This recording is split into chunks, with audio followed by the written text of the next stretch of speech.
Well, good evening, everyone. My name is John Logging, and along with Dr. Jonas Nissen and the entire speech team, I want to welcome you to the 2011 Speech Team Home Concert.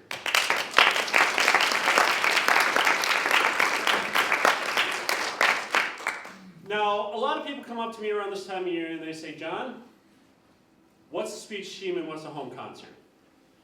And those are two kind of difficult questions. Let's start with the home concert. The home concert isn't a homecoming concert like you might have seen on the digital displays around campus earlier this week. And it's not really anything to do with homecoming. It's the Bethany speech team's present to you. We come here because we spend most of the time on the road at other schools, doing other tournaments. We come here to give a present to you guys here at our home, Bethany Lutheran College. We call it a concert, and even though you might think that concerts require music, we do have our own instruments, and they are the God-given ability to speak. The power of the spoken word is a wonderful thing, and we're here to show you what that all entails. So that's the home concert portion of it. The speech team, I've been doing this for about 15 years now, and it's still hard for me to explain exactly what we do. I can tell you what we don't do. We don't do your speech class type of speeches. We don't listen to a bunch of people just stand up there and drone on about whatever topic they had to talk about. So instead of me telling you what the speech team is, I'm going to show you. So first off, we're going to hear a poetry interpretation from Bailey Amy. Falling in love is like owning a dog. I mean, first of all, it's a huge responsibility, so think long and hard before deciding on love.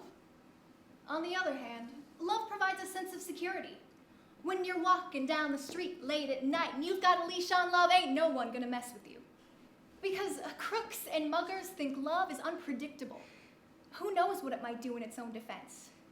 It may latch onto your throat with its pointy teeth. Rah! On cold winter nights, love is warm. It lies between you and lives and breathes and makes funny noises. Love wakes you up all hours of the night with its needs. It needs to be fed, so it will grow and stay healthy. How does our culture today define love? Love is a battlefield. Love is a temporary madness. Love is a pickup truck. Love is patient, love is kind, love is blind, love hurts, love makes the world go round. Love is a contradiction. Many people have tried to capture the essence of love, but what is love really? The nature of love is examined from a contemporary point of view in Falling in Love is Like Owning a Dog and Silver Lined Heart by Taylor Molly. I Want You to Be the One by Quarantine Unit and Cellotape by Flight of the Conchords. A program, because love is all you need. Love doesn't like being left alone for long, but come home, and love is always happy to see ya. It may break a few things accidentally in its passion for life, but you can never be mad at love for long walks. I want you to be the one I take long walks with, just to hear your voice. I want you to be the one who makes me remember what it's like to be in high school, drawing those hearts around names and notebooks. I want you to be the one I ditched my friends to hang out with, the one my parents don't approve of. I want you to be the one who keeps me up on the phone all night saying absolutely nothing. The one who doesn't mind not going to fancy restaurants all the time.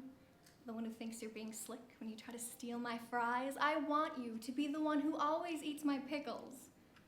The one who helps me live. A lie. Is love good all the time? No. No! Love can be bad. Bad love. Very bad love. Love makes messes. Love leaves you little surprises here and there. Sometimes you just want to get love fixed. Sometimes you just want to roll up a piece of newspaper and swat love on the nose, not so much to cause pain, but just to let love know, don't you ever do that again. And love is like a roll of tape. It's real good at making two things one, but just like that roll of tape, love sometimes breaks off before you was done. Another way that love is similar to tape is sometimes it's hard to see the end. You search on the roll,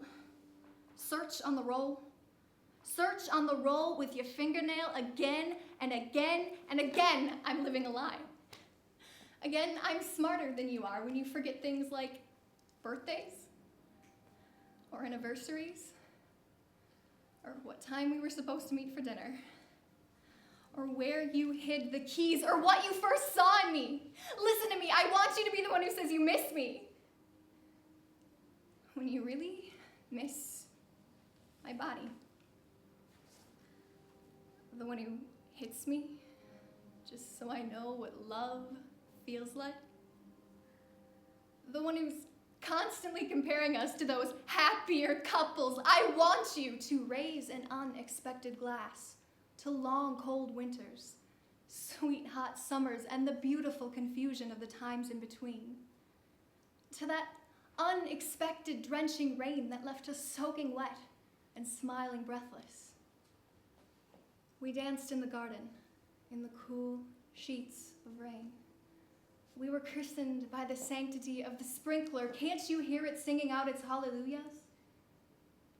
Here's to the soul-expanding power of the simply beautiful. But as far as what soothes me, what inspires and moves me, honesty behooves me to tell you your rage does not move me. See, like the darkest of clouds, my heart has a silver lining that does not hearken to the loudest whining, but beats, stirs, and grows evermore when I find of the things that you're actually for, and I want you to be the one I wait for at the end of the aisle. The one I don't regret growing old with. The one who holds my hand when I'm in a coma. The one who dances with me when I'm in a wheelchair. The one who lays the flowers on my grave, because love is more than just hearts and butterflies, flowers and chocolates. Love is taking the good with the bad. The bad with the worst. Love is every emotion just wrapped up into one messy ball. The jealousy, the envy, the fear of being misunderstood, the fear of being alone, but most of all, the forgiveness. That need to have someone worry about you no matter what. That's why I'm for best friends, long drives and smiles. Nothing but the sound of thinking for miles, for that unconditional love of dogs. May we learn the lessons of their love by heart, because hearts only break after beating beyond capacity. And if your heart breaks over someone, it's only because they meant that much to you. And look, if you only hurt the ones you love, then you have my full permission to tear me to shreds, throw things away, and love will bring them back. Again and again and again. But most of all, love needs love. And lots of it. And most of all, love loves you and never stops. But love makes you meet people wherever you go. People who have nothing in common but love stop to talk to each other on the street, but right now you're just a face across the room, a pair of eyes, half a universe away, and we've been staring at each other all night.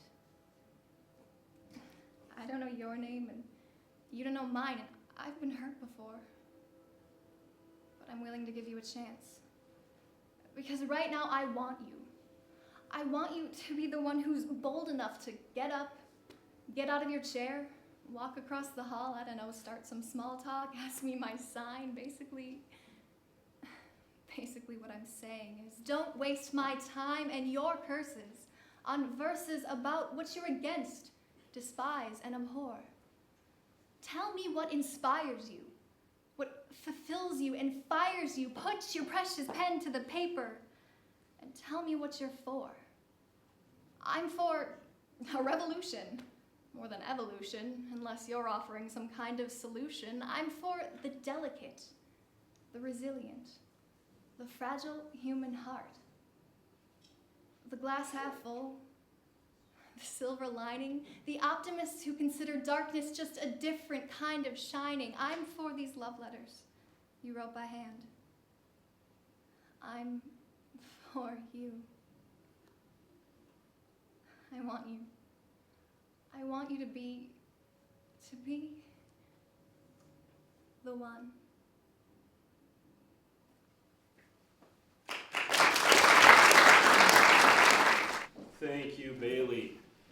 as you can see, it's not what most people think. People just standing up with charts or PowerPoint presentations.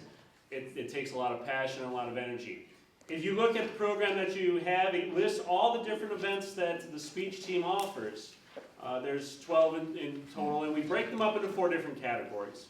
What you're going to see most of tonight is what we would call the interpretation events, where you find a piece of literature, and the goal is to try and bring it alive in the minds of your audience. You're not necessarily acting it out. You don't have props. You don't have scenery. All you have is your voice and the ability to create a picture in the mind of your audience. That's what power is really about. The other type are what we would call the platform speeches, the traditional, informative, persuasive, but we also have After Dinner, which is a humorous event, and Communication Analysis, which, well, isn't humorous. Join the speech team and find out why that's funny. We also have limited preparation events like impromptu and extemporaneous, where you learn how to think quickly on your feet. You take the little bit of information that you have and you create it, you organize it, and you create a message on the spot. And the 4th one is debate. We participate in a form of debate called Parliamentary Debate, which takes 2 teams with 2 people debating on a topic that they don't know until they walk into the room, and they have to come up with an idea and debate it right there on the spot. So the speech team offers something for everyone, and everyone can participate, and you can have a lot of fun doing it. One of the more unique events is called Program Oral Interpretation, probably something none of you have ever heard of unless you've been to one of these concerts before, where you take pieces of prose, poetry, and drama, and you put it together to create a new message. Rachel Scollins is going to show it to you right now. The New York Times arrives on my doorstep every morning in a blue plastic wrapper and never fails to deliver news of the important dead. Each day is new, each day is fraught with significance. I arrange my cup of tea, prop up my slippers, and I shake open the not yet smudged pages of newsprint. Obituaries are history as it is happening. The recipe for Bob Druva's famous stuffing appears on page 405 of the neighborhood cookbook, sandwiched between recipes for chicken a la king and cheesy potato bake. For Bob Druva, it was the perfect place to hide another grin. Well, it all sounds pretty innocent, but anyone who knew Bob Druva knew that there had to be something more mischievous in the oven. Every life holds wisdom, hard-won insights, lessons learned the hard way, and a story. And when we die, obituaries are a means of communicating that story. And through the obituary, that life continues. This can be seen in drama, the movie 4 Weddings and a Funeral, poetry, the eulogy song by Chaser, and prose, The Deadbeat by Marilyn Johnson, an article from the Virginia Pilot, and obituaries for Robert Druva, Louis J. Casimir Jr., John and Carmi Scordo, and my grandfather, Toss Scotland. A program on life lessons learned through death. The picture of Pat Pearlie always caught my eye. Maybe because it ran in our newspaper's memorial ad twice a year, once on her birthday and again on the day she died. Maybe it was Pat's smile that stopped me. The vivacious gleam of her eyes, the scoop of her sleeveless dress, the thick rope of pearls around her neck. Or maybe it was because the photo always had words of endearment underneath. For the last 7 years, I wake up every morning to an empty home and an empty day. Day without you, day of just going through the motions, and the only consolation is that as each day passes, I'm a day closer to being with you again, where we will be together forever. Till we meet again, my darling, your loving husband, Jim. Gareth always used to prefer funerals to weddings. He said it was easier to get enthusiastic about a ceremony one had an outside chance of eventually being involved in. In order to prepare for the speech, I rang a few people, trying to get a general picture of how Gareth was regarded by those who knew him. And fat seemed to be a word a lot of people connected with him. And terribly rude also rang a lot of bells, but a few of you were kind enough to call me and let me know that you loved him, which I'm sure he would have been thrilled to hear. And most of all, they tell me of his enormous capacity for joy. I still think that the point of the obituary and the beauty of it, aside from the elegant structure and wonderful writing it can inspire, lies in that heroic act. There goes one. The only one. The last of his kind. An era in Perm history ended this Wednesday, as Toss Scollin died one day before he would have begun his 27th year as principal in the city of Perm. Toss had been the only junior and senior high principal that Perm had seen since his arrival in 1953. When you look at his 26-year career, that means anyone living in the city of Perm, 44 years old or younger, who graduated from the high school, had him as their principal. The theme that comes through again and again throughout Toss's career was his insistence on going by what he said and believed. His word was good. I know one of these days that Nelson Mandela or Keith Richards will materialize into the obituaries, and the fact that they haven't yet fills me with awe. I was sound asleep for the death of Picasso, I missed the death of Miles Davis, and I missed the end of their stories. Was he a success or a failure, lucky or doomed, older than I am or younger? Did she know how to live? I shake out the pages. Tell me the secret of a good life. Jim and Pat had once seen a movie together called Somewhere in Time, about a couple who was separated by death, who were reunited in heaven. Makes me cry every time. A man shouldn't cry, I guess, but I do. I just imagine that that's what's going to happen to me someday. To us. The good Lord willing. The good Lord willing, Jim and Pat are together again. It was right there on the obituary page last week. The same page where Jim usually ran the memorial boxes for Pat. There's an area in northwest Denver where neighbors are known by more than just a wave. It's an area where John and Kari Flanagan were known by their hugs. If you were nice to them, they were twice as nice to you back, and they had to repay you 25 times for one favor. Both of them were sweethearts. Carmela M. Scordo died February 5th. She was 81. John J. Scordo died 4 days later. He was 83. Death is an unstoppable element. Will it loft someone's career or pull the ripcord? Read the obit to find out. The obit tells a story that couldn't be told while the subject was still in a litigious state. The obituary pages, as it turns out, are some of the best read pages in the newspaper. Sure, obit fans don't foam as much at the mouth as sports fans do, but the emotion is there. The tension, the entertainment, the tragedy, the comic relief. Louis J. Casimir Jr. bought the farm Thursday, February 6th, having lived more than twice as long as he expected, and probably 3 or 4 more times longer than he deserved. Many of his childhood friends who weren't killed or maimed in various wars became petty criminals, prostitutes, and or Democrats.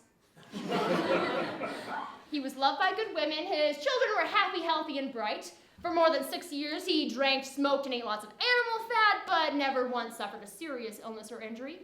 Lou was a daredevil. His last words were, "Watch this!" A memorial service and barbecue will be held at Lou's place on Labor Day. The better the obit, the closer it approaches recreation. It's an act of reverence, a contemplation of this life that sparked and died. But more than that, it's an act of defiance. It's a fist waved at God or the stars, and what else do we really have besides the story? Yeah, even pricks turn into nice guys after death. You don't believe me? Allow me to furnish you with a few examples. Steve Irwin lived in khaki, a cartoon kamikaze who taunted Crocs and Tot so frequently, but all that changed once he took his final breath. John Lennon chose the hippie life. He chose some nutbag for a wife. His songs were never quite as good as Paul's. But all that changed once he took his final breath. See, it's not how you live that counts, but how you rewrite the story. After all, Bob Druva was the same man who went around at Christmas time leaving notes in neighbors' mailboxes reading, "Congratulations! Out of 20 entries in the neighborhood Christmas decorations contest, you have placed 23rd. At first, the ingredients in Druva's famous stuffings seem harmless enough. Then there's a strange one. 2 cups of unpopped popcorn. You stuff the bird, secure each end with a thread and needle, and place the bird in a preheated oven. When the butt blows off, you serve the bird. Robert L. Druva died September 22nd in Pine. He was 79. Love is stronger than death, even though it can't stop death from happening. But no matter how hard death tries, it can't separate people from love. And it can't take away our memories either. And in the end, life is stronger than death. 4 days after his wife's death, John Scordo sat down with his sons. He said that he was glad to have fulfilled his wishes, to take care of his wife, to outlive her, and make sure everything was taken care of. Later that night, he sat down to his chair, and he began to speak softly. He said, "It's been a great life.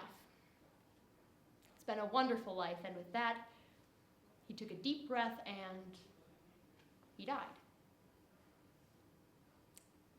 I think Carmi was calling to him, or he was calling to her. I'll miss seeing Pat's face twice a year. Miss reading Jim's loving words to her. After the Lord made you, he threw away the mold. For in this world, we are told not to cling to the past, where the bereaved are supposed to move on, leave the past behind them. There's a certain nobility in remembering.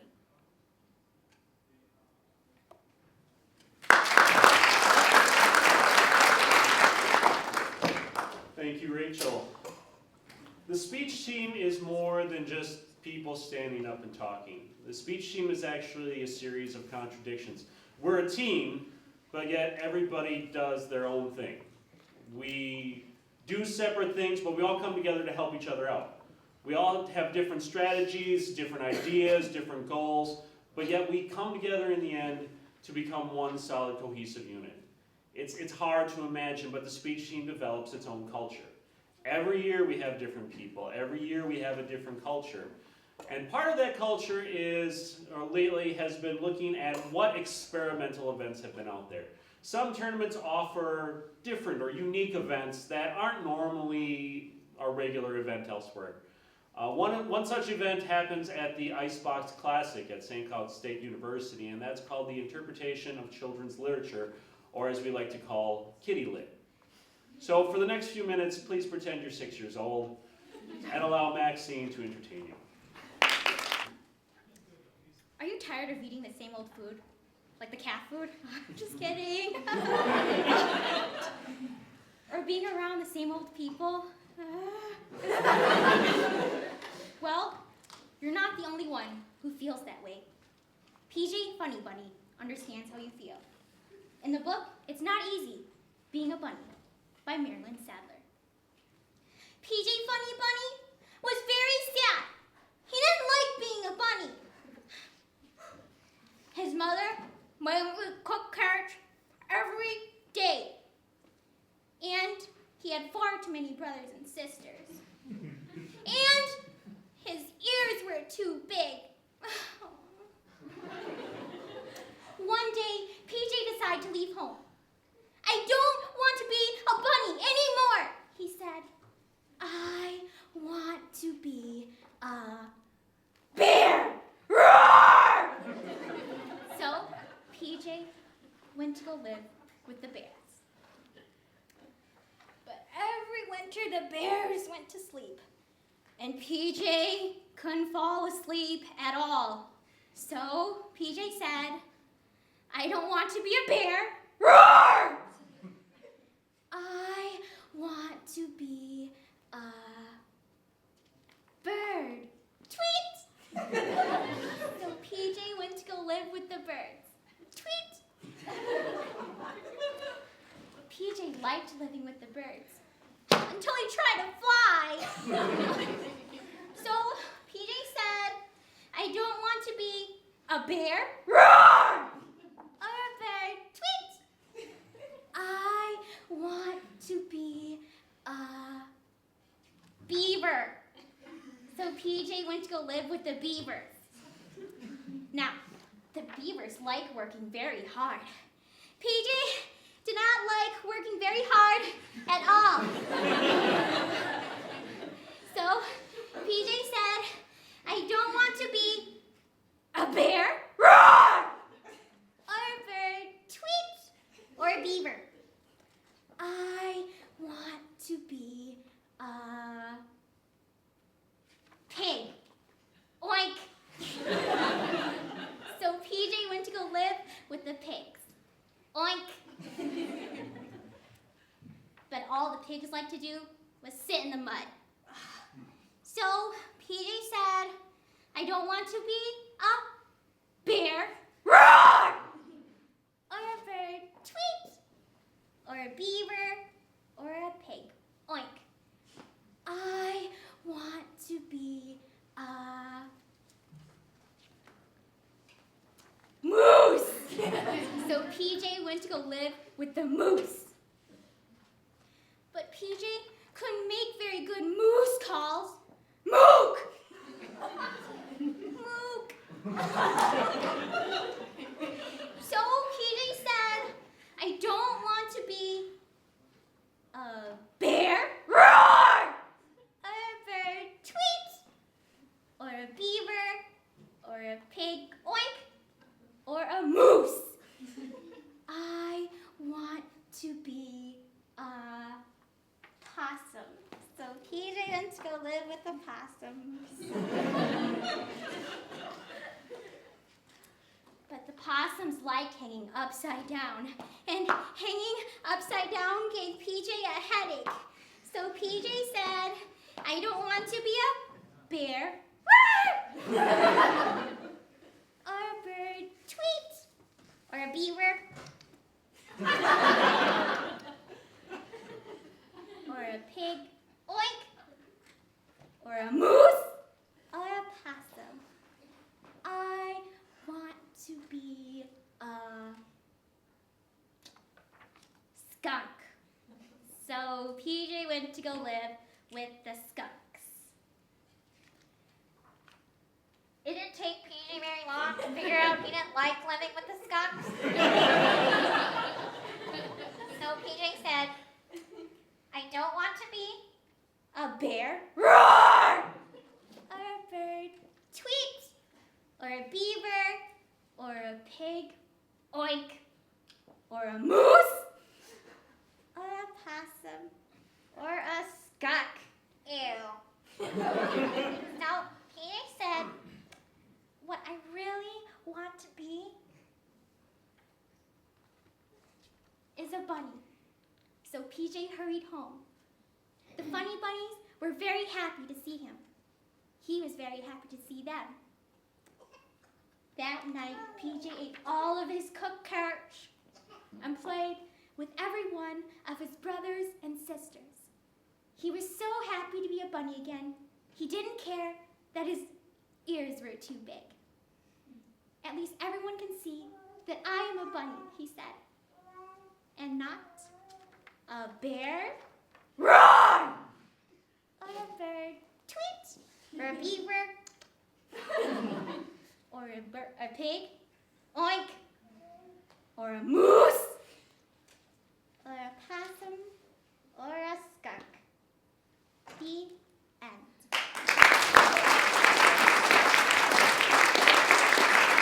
What you are seeing tonight is only a very small portion of what the speech team has done all year long. If you took all the events that everybody had and put it together, we'd be here for over 2 days. So that's a lot of material, and we're just giving you some of it, so bear with us. But we do want to recognize all the people who put in a lot of hard work on the speech team this year. So what I'm going to do now is I'm going to call out members of the speech team. I'm going to tell you what they've done over the year, and I would please ask that you hold your applause for the end. So first up, coming up here and standing up front is Bailey Amy, who has, obviously my speech team doesn't listen to me. Normal. Bailey Amy, who competed in prose, poetry, and kitty lit. She took 6th place in prose at the Bethany Vocal Viking, 6th place in poetry at the Twin Cities Forensics League Tournament number 2, 4th place in poetry at the St. Cloud Icebox Classic, and 4th place in poetry at the Twin Cities Forensic League Tournament number 5. Alex Berg, competing in parliamentary debate in an experimental event called Editorial Impromptu. He took a bronze award at Parliamentary League of the Upper Midwest Tournament 14.1 and the same award, bronze, at Plum 14.2. Louis Blocker competed in impromptu speaking, parliamentary debate, and editorial impromptu. Took a gold medal at Plum 14.2, a bronze medal in Plum 14.3, was named the second best debater in the debate tournament, Plum 14.3, and was named to the Minnesota State team. Stephanie Erlandson competed in informative speaking, took 5th place in informative speaking at the South Dakota State University tournament. Alyssa Gratz competed in prose interpretation. Lauren Johnson competed in prose interpretation and drama interpretation. Angie Kraft competed in parliamentary debate, took silver in Plum 14.1, and was named to the Minnesota State team. Andrea Sunshine Lemieux competed in after-dinner speaking, prose interpretation, and communication analysis. Took 5th place in after-dinner speaking at the South Dakota State University tournament, 5th place in after-dinner speaking at the MSU tournament, 2nd place in after-dinner speaking at the Bethany Vocal Viking, where she also took 5th place in prose interpretation. She took 6th place in communication analysis at St. Cloud State University, and 2nd place in communication analysis at the Twin Cities Forensic League tournament number 5. She was named to the Minnesota State team and the National Christian College Forensics Invitational team. Aaron Niemoyer competed in parliamentary debate. Amber Nord competed in parliamentary debate, where she was named to the Minnesota State team. Amber Senecal competed in parliamentary debate. Katie Schrader, who competed in prose interpretation, poetry interpretation, and parliamentary debate. She took 4th place in poetry interpretation at the Nebraska Sleet and Snow Tournament, 5th place in prose interpretation at the Twin Cities Forensic League Tournament number 5, was named to the Minnesota State team and the National Christian College team, where she took 4th place in novice poetry and 3rd place in novice prose. Rachel Scollin competed in parliamentary debate, after-dinner speaking, editorial impromptu, program oral interpretation, and children's literature. She took a silver in Plum 14.1. She took 5th place in after-dinner speaking at the Bethany Vocal Viking, where she also took 6th place in editorial impromptu. She won a bronze award in Plum 14.3 and took 6th place in the interpretation of children's literature at St. Cloud State. She was named to the Minnesota State team, where she took 6th place in after-dinner speaking and was named to the National Christian College team.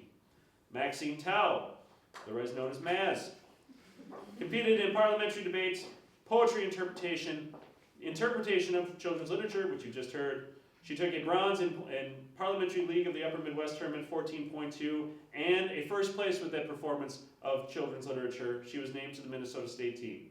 Caleb Zahn competed in parliamentary debate, took a bronze award in Plum 14.1. Overall, the team took 1st place in the small school division at the Nebraska Sleet and Snow Swing Tournament, 5th place at the St. Cloud State University Icebox Classic, and 3rd place in the small school division at the Minnesota State Tournament. 15 students competed on the Bethany speech team, and please give them a round of applause.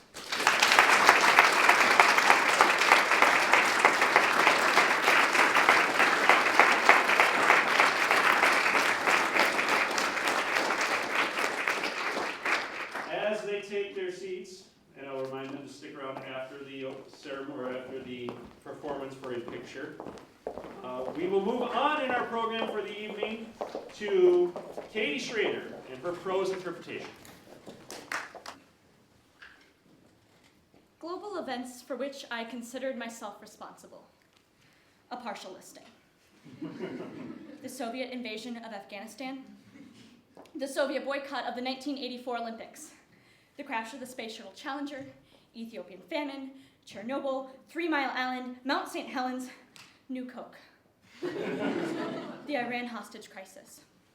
All North American kidnappings, 1982 to 1987. The hole in the ozone layer. Red Sox loss of the World Series, 1986. My father and I were in the laundry room and we were having a crisis. It was the strangest thing, but I couldn't stop crying. And there were a few other weird things. I was wearing a yarmulke and a nightgown, for one. And then there were my hands, red and raw and wrapped in plastic baggies. My lip was split. There were paper towels under my feet, and weirdest of all, everything I owned seemed to be in the washing machine.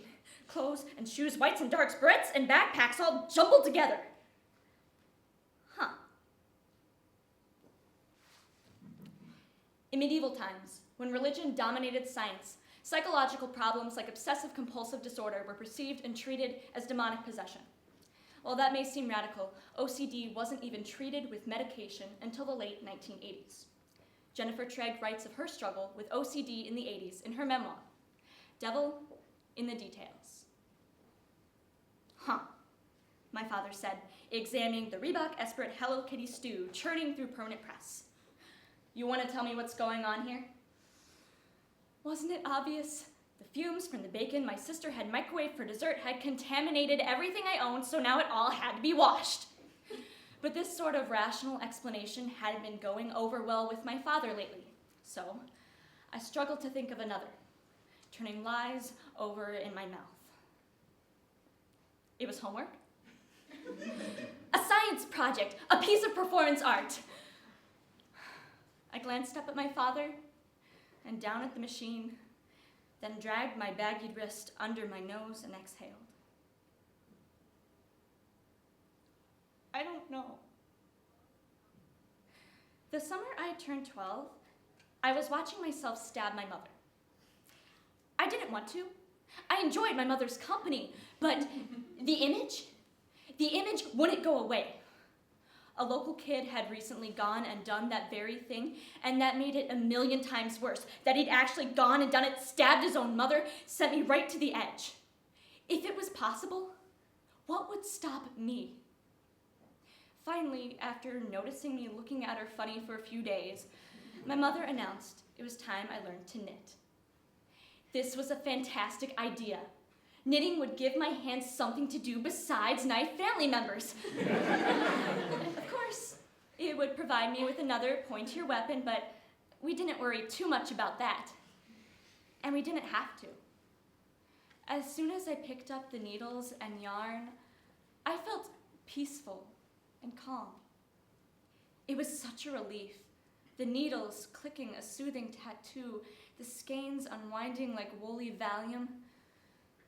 Knitting instantly provided the same sense of serenity I could otherwise achieve only by pulling out clumps of hair. But if there was supposed to be some sort of lesson in all of this, it didn't stick. In the meantime, I would just keep wearing paper towels and lying.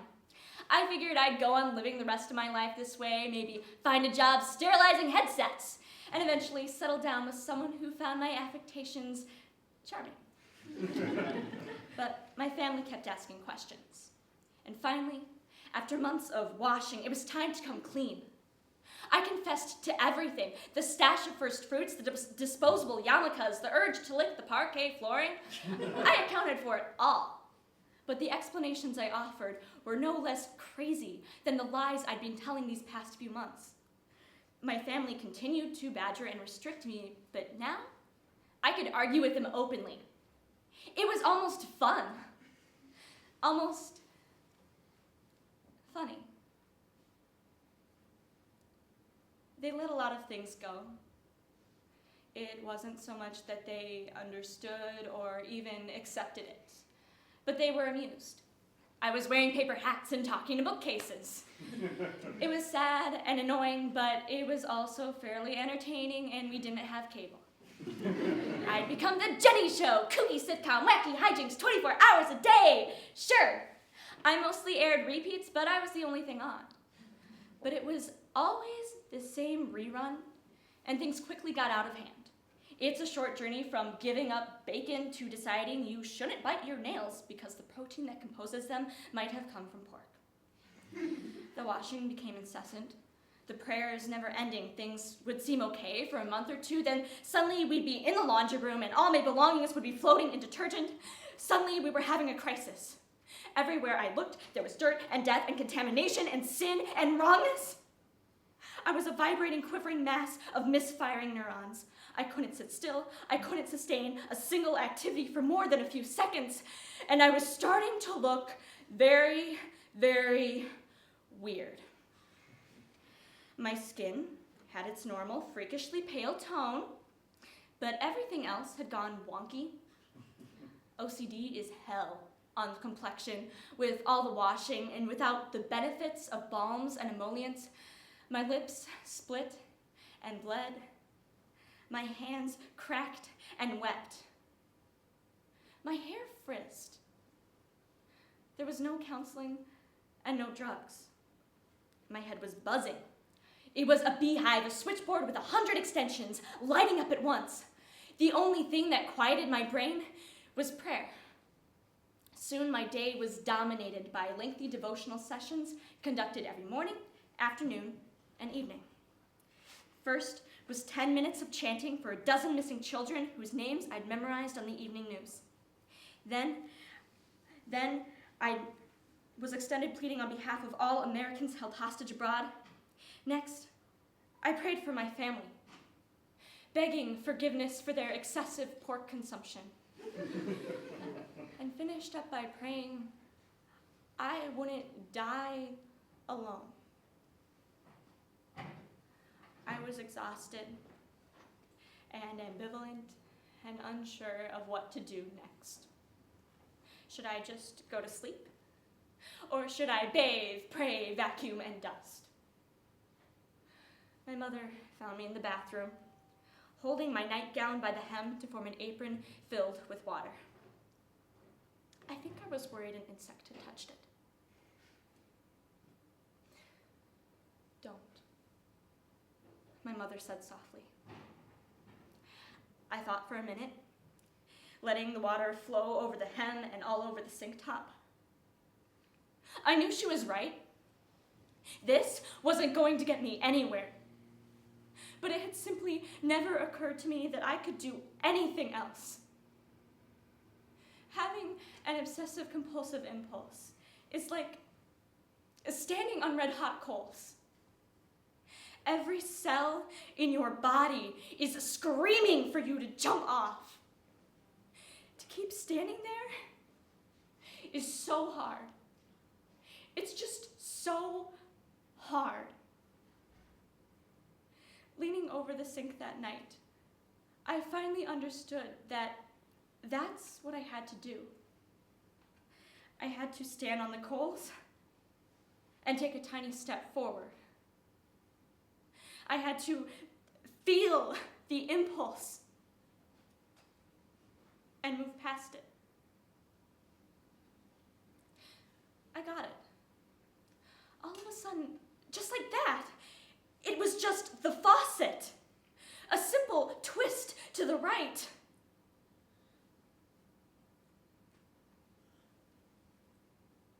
Okay, I told my mother and turned the water off. Okay. I was so tired. I wadded up the soggy flannel into a ball and offered it up. For me, my mother said, holding the dripping gift at arm's length. You shouldn't have. The Bethany speech team gives out a number of season-end awards. This is the end of our competitive season, and we are going to start getting ready for next year.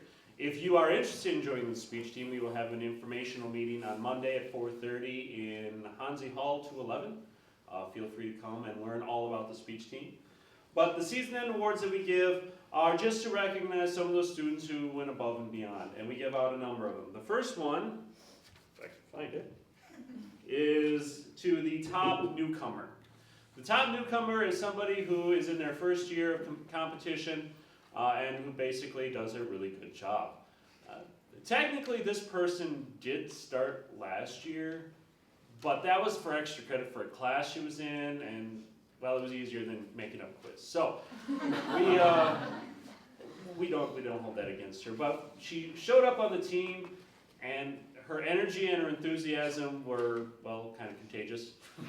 She was definitely her biggest critic, and every time she had a good idea, she would shoot it down a few times, and we'd have to say, no, that was a really good idea. But eventually, she would do it, and in fact, you just saw one of her wonderful performances. So, the 2011 Top Newcomer Award goes to Katie Schrader.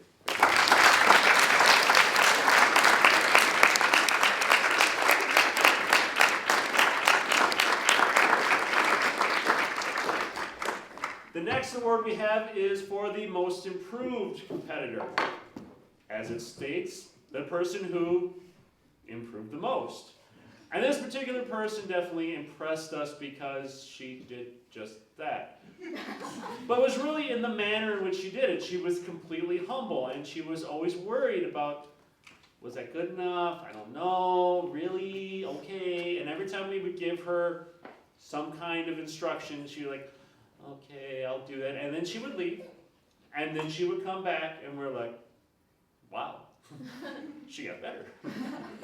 And in fact, you also saw one of her performances tonight, because when she first did it, the bear and the bird and the beaver were kind of dull. But yet tonight, they were wonderful. So, the most improved speaker for 2010-2011, Maxine Tao.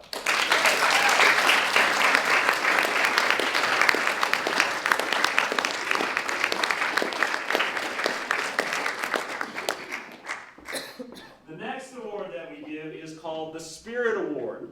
And this is a special award because it is voted on by the team. The team members pick who is going to get it. And the Spirit Award is for the person who each student thinks provided the most spirit for the team. Whatever that might be, whether they were the most enthusiastic, they were the best competitor, they were a really good example, they helped you with your events, whatever it might be, they got to choose what that was.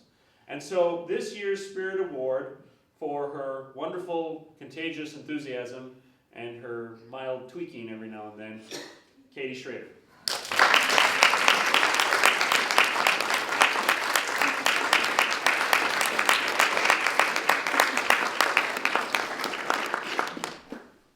Now we move on to the Most Valuable Team Member Award, and this was a very tough decision this year. The coaches get together and we try to figure out who is the most valuable. And one of the ways we do that is we say, if we took this person out, would it fundamentally change the team? And it was a very tough decision.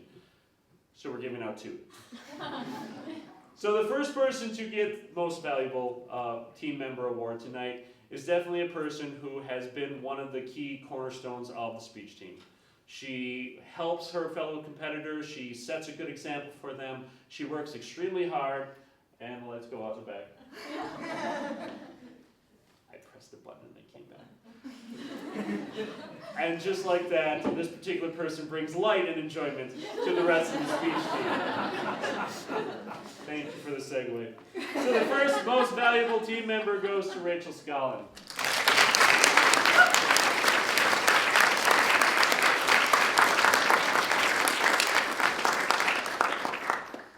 Sharing that award tonight, again, another valuable person, somebody who is slightly aggressive. She knows what she wants and she just goes and does it. She doesn't let things like her height get in the way. You'll find out in a moment, just play along with it. She's been the team captain this year, and she has done a phenomenal job of motivating her fellow students, organizing them, getting them to do stuff that they hadn't done before, and she's been a very big help for her coaches.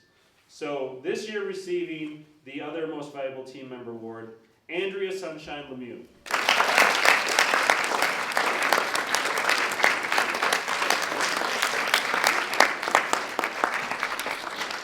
And our final award of the evening goes to the team captain for next year. Sunshine, which is her official speech team nickname, is graduating this year, so we have to pick another one, and this person is an obvious choice because of her past leadership and her future leadership. So next year's team leader will be Rachel Scollin.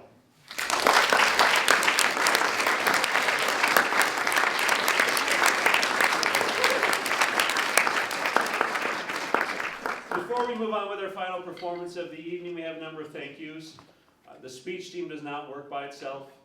There are a lot of people we have to thank, a lot of people who work with us, and they definitely need our recognition. First off, housekeeping and maintenance. They do an incredible job on this campus. Every time the lights needed to be on, they were on. Every time the heat needed to be on, it was on. And if you've been in Hansi Hall at the beginning of the year, that was an achievement. So we appreciate everything they do because we host a number of tournaments on this campus, and one of the things that visiting teams say is they love how well our campus is maintained and how beautiful everything is. So while we live with it day by day and we might get complacent, they do a very good job here, so let's give them a round of applause.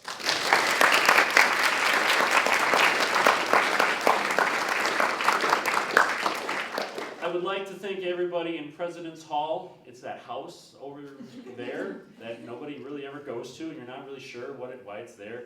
That's where advancement in public relations are, and there are a number of people there who have done a lot for the speech team. First off, Kari Flanagan, who coordinates all the events here on campus. She makes sure that she coordinates with housekeeping and maintenance and food service and everybody else to make sure that the events that we host actually happen. So the little goodies that we have outside after this were from her. Also, Chris Kind, who works with the advancement office, he helped us out a lot when we hosted the Minnesota State Tournament this year. Times are tough with the recession and everything, and Bethany just doesn't have as much money as you might think you're giving them. But he came through helping us find some funding so that we could have a wonderful tournament, and we thank him very much for that. As well as Dave Norris, who helped us with that tournament by creating a wonderful logo that everybody seemed to enjoy. So everybody in the President's Hall.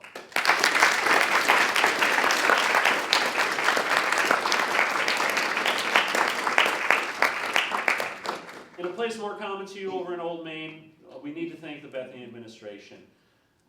The speech team exists because people in the administration understand the educational value of this. They understand why we do it. We go to tournaments almost every weekend, and we see schools that say they have to compete and they have to win in order to stay alive.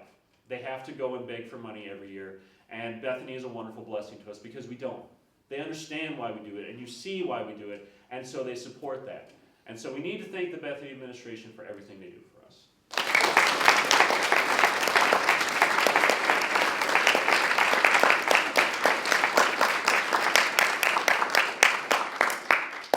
And while Maxine complained about it earlier, we need to thank the food service.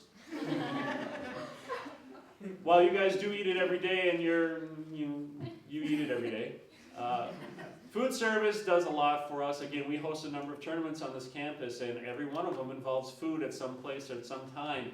And Gary Schwichtenberg and the food service have been there every time we've asked for them. And many times when I forget to ask for them, they are there. They put on a great spread. You're going to partake of some of their goodies right after this.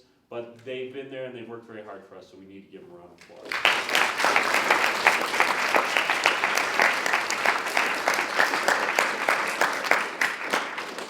I need to thank Joni Bodie over in the registrar's office.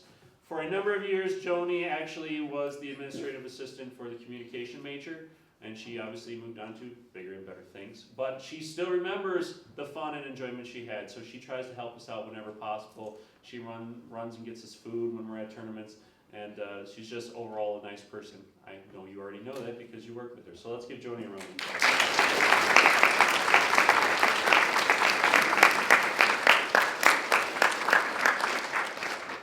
I would like to thank Aaron Johnson and Amanda Boland, who worked in the library. Aaron Johnson's moving on to other things overseas in Kuwait. She's going to Kuwait, everybody. And Amanda Boland, who has replaced her in the library. These two have helped the speech team immensely. When we need something, if we're looking for a particular piece or a piece of poetry or some reference, we simply pick up the phone or we walk over there and say, can you find such and such a thing? And before they get back to their dorms, there'll probably be a list of things on their computer because they work that fast and that efficiently. They show up, they help out, and they're just wonderful people to have around. So, thank you.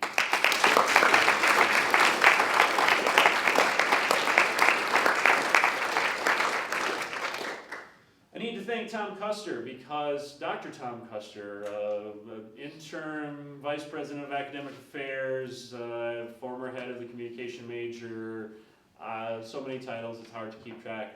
He started the speech team 20 years ago now, and so Director of Forensics was one of his titles. At some point he made a mistake and asked me to join the speech team, which I'm sure he regrets to this day, but about 6-7 years ago now he turned the team over to me, and I've worked very hard to live up to his expectations because he was a wonderful leader and did a wonderful job with the team, and if it wasn't for him we wouldn't all be here tonight. So thank you.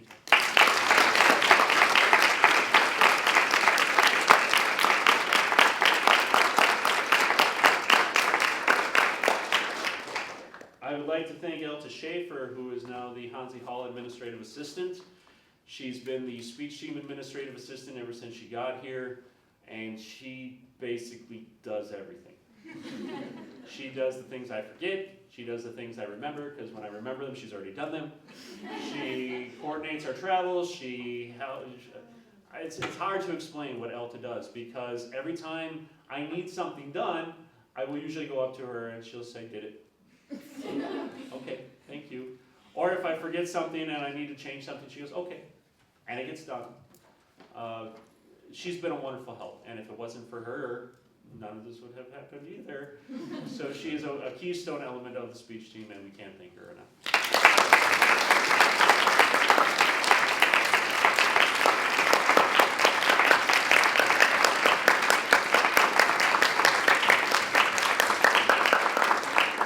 I would like to thank Dr. Jonas Nissen, standing in the back. He is the other speech team coach. You saw the group of people who were up here. They're not the easiest people to contain. They're not the easiest people to guide. Like it. It's a challenge. But Dr. Nissen works very hard on getting these performances out of students. I have seen students walk into his office, and then they come and show me what they've done, and I'm like, wow, he just pulls performances out of students. He does a wonderful job, and if it wasn't for him, I would have died a long time ago. So I appreciate everything you've done for the team, and I look forward to working with you in the future.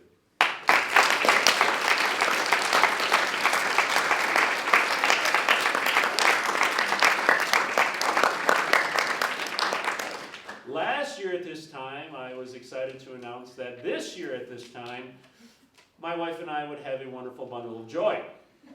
Standing in the back door there is my wife Kate and my wonderful bundle of joy, Zoe.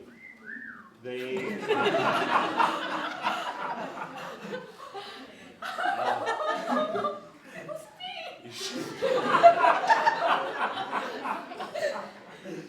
Around the forensics community, people thank their spouses for being speech widows because we leave on weekends, almost every weekend or every other weekend. There was a stretch of 4 weeks, we had like 11 tournaments. It was crazy. And being at home with an infant is not easy. I've done it once or twice. She's done it the rest of the time. But she's been there, she's supported me, she's come to tournaments, she's brought our wonderful daughter Zoe, and I love you both.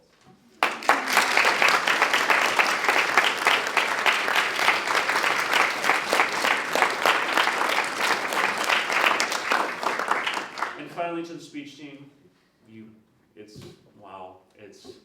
it's amazing to work with you.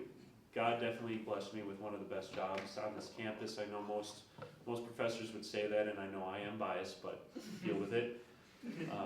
I have a wonderful job, and it's hard work, and it's long hours, but you guys make it worth it, so thank you.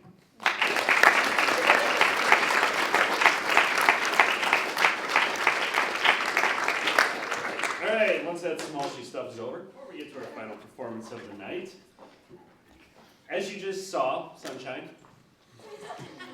Yeah, I'm gonna pick on you, because you're leaving. We call her Sunshine for several reasons. One, when she showed up as a freshman, we already had an Andrea on the team, so we couldn't have two. So we're like, no, we already have an Andrea. We'll have to come up with something else. And somewhere along the way, like the second day, someone said something like, you're just like a ray of sunshine. And I, that's it, you're Sunshine. And so we have called her Sunshine from that particular point. We enter her in tournaments as Sunshine Lemieux. And people wonder if her parents were hippies. And she usually just says yes. But she's definitely full of energy, and those health issues that she was talking about, she's nearly ruined my perfect record of having 0 fatalities on the speech team. She likes to, towards the end of the season, say, "Oh, my liver's inflamed. Do you want me to go to the tournament?" "No, I don't want you to go to the tournament." But she works very hard, and she always has a positive attitude, and she's definitely a ray of sunshine in our lives, and we will miss her greatly. And we are now going to hear her final performance, so please give a round of applause for Sunshine. So I don't know if you guys have noticed it yet, but I am a fun-sized individual. And while being used as the portable leaning post for all of your tall people elbows is the joy of my existence, really. I am here to make all of you aware of a problem so dire, so terrible, and that has been so overlooked by all of you in your happy, tall person world. A world where the average man is 5'11", and the average woman 5'5". The problem is shortism, the intentional or unintentional discrimination against people of smaller height. Today, we will discover the enormity of this issue by first sizing up the problem. Then we will examine that very short list of causes, and finally, see if we can measure up to some possible solutions. Prepare to reach new intellectual heights. The first step is to realize that this is no small problem. Basically, because I'm Lord of the Ground, I get less kicks in life.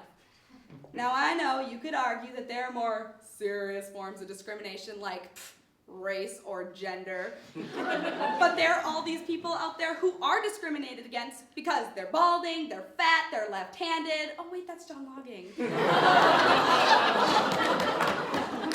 But what about the little guys? Literally, the small in stature have less respect, diminutive paychecks, and only a wee chance of finding marital bliss. In regard to respect, the New York Times article, The Heights of Success, on May 25th of 2009 states that less than 3% of American CEOs are smaller than 5'7". This statistic indicates that short people are being overlooked when it comes to positions of power and respect in the workplace. Pop culture also insists on depicting those of us who are fun-sized as cute, soft-hearted, and small-minded. Just to name a few examples of this: Oompa Loompas, Santa's elves, and Snooki. This lack of respect could be due to a life lived short on cash. The Journal of Applied Physiology, last updated March 3rd of 2010, states that each inch you are under 6 foot amounts to about $800 less a year in paychecks. For me, that adds up to about $10,000. With that kind of money, I could afford to buy, I don't know, a leg extension surgery for at least one of my legs. But we'll get to that later. This undersized paycheck may be attributed to the lower performance evaluations given by those slightly more vertically gifted supervisors. The shorties at work were told that they had a lack of effectiveness simply because they weren't seen. At my internship this summer, one of my main criticisms was actually that they didn't see me around, even though my work spoke for itself. I was just too small to be seen in the throngs of people. And if I'm too small to get noticed by my boss, it's really no wonder that I'm having trouble getting noticed enough to get a date. Apparently, this is a problem experienced by many of my fellow pint-sized comrades. You, and you are all going to live happy and reproductively successful lives. The rest of you are going to die alone and unhappy, with your short legacy dying out with you. The previously mentioned article, The Heights of Success, states that women look for the cliche, tall, dark, and handsome. I mean, come on. Have you ever seen in any Disney movie a prince under 6 foot? Honestly, the dwarves never get lucky. And neither do Santa's elves. Speaking of getting lucky, if you're a guy and under the height of 5'11", your little swimmers are deemed useless at most U.S. sperm banks. That is, according to the article, The Good, the Bad, and the Ugly Sperm on livescience.org, updated April of 2008. There goes your college payment plan. So, all of you who I just deemed unworthy of love, game over. Better luck next time. There are a wide variety of causes to this list of problems, but since I'm nice, I'll give you the short list. 1, psychological programming. 2, corporate America, duh. And 3, our language. The problem of psychological programming goes all the way back to Charles Darwin, all 5 feet 11 inches of him, who inadvertently decreed that those of us of smaller height were at the bottom of the food chain. He came up with the theory of survival of the fittest, which means that species subconsciously choose who they think are the strongest and most likely to survive specimens to continue their existence. In shorter terms, they eliminate the small and the weak. If we are to go by this theory, we could be ignoring all those future Mother Teresa's, Einstein's, and of course Dolly Parton's. Ladies, let's demonstrate. Do you want to date a guy shorter than you? Of course not. You want a tall one.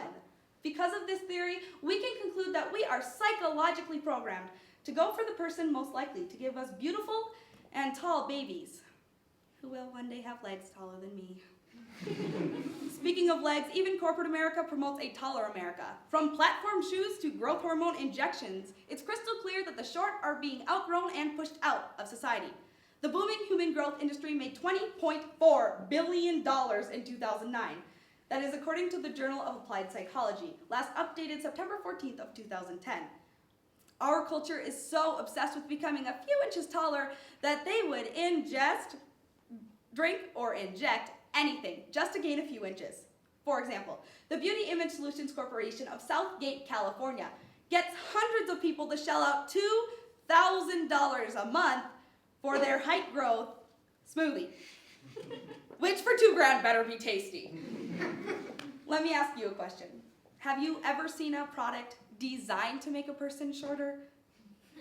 But perhaps the simplest reason for this shortophobia in our culture is the language we use every single day. Phrases and terms plant seeds of discrimination that affect us without us even knowing it. Let's examine a few traditional sayings. To look down on someone means to feel better than someone and indicates coming from a taller height, while to look up to someone means to be in awe of and give honor to that person and indicates coming from a smaller height. To be the bigger person means to do the right thing, while to be both small-minded means to be petty and stubborn, indicating that small is evil and bigger will always be better. Not to mention all the nicknames given to short people, of which I've heard them all. Shorty, short stuff, short stack, half pint, squirt, and my favorite, Shorty McShort Shorts. Creative, I know. But just look at these. This list of nicknames is enough to give any person a complex. But there are ways to fix this dire problem. From down here, I can see endless possibilities, or at least 3 really good ones. 1, creating positive attitudes. 2, improving awareness. And 3, eradicating Tom Cruise from all pop culture. Mission possible. Please. But first, we need to be creating positive attitudes. In his article, Walking Tall Without Being Tall at All, Harold Hansen points out that there are some definite advantages to being on the shallow side of the gene pool. 1, you look younger. 2, you're underestimated, so people are constantly surprised by how smart you really are. And 3, since short people are always being picked on, shortness builds character. If this positive attitude isn't enough to cure shortism forever, then we also need to improving awareness of this topic. There's a Black History Month. Why not make February Short History Month? Since it's the shortest month of the year, get it? During this month, we can acknowledge all those small people who have helped out our society in a big way, like Gandhi, 4'11" political activist, Einstein, 5-foot mathematician, Voltaire, 5'1" philosopher, and Charles Manson, 5'2" criminal. Or we could create a short support group where we discourage all those nasty little Napoleon complexes, even though everybody knows that Napoleon was more than average height for his time, duh, and encourage all those small people to accept themselves as they are, wonderful little human beings with lots to offer this world. But seriously, even though this is an ADS, maybe the only real solution is to realize that all of this emphasis on different types of discrimination is silly. There will always be discrimination, so we need to be focusing on our similarities. For instance, we're all here because, let's face it, our teachers made us. We're all at Bethany Lutheran College, and most of us have friends. Except for you. We will never be the same, and discrimination will always exist. So, we need to face the truth. We're never ever going to look, feel, or act the same. Not that I would ever want to look, feel, or act anything like him. No, not ever. So, I think we can safely deduce that I'm really not all that thrilled about being used as your personal armrests. And we came up with this conclusion by first sizing up the problem and realizing that it was not a small one. Then we examined the not so very short list of causes, and finally, we measured up to some pretty easy solutions, like being positive, but not Santa's elves or Oompa Loompas kind of positive. There will never be a cure for shortism. The most we can do is accept each other for our differences. And just a word to the wise, if you guys see me around campus, I advise you not to call me Shorty McShortshorts, because I'm short and I have easy access to your kneecaps.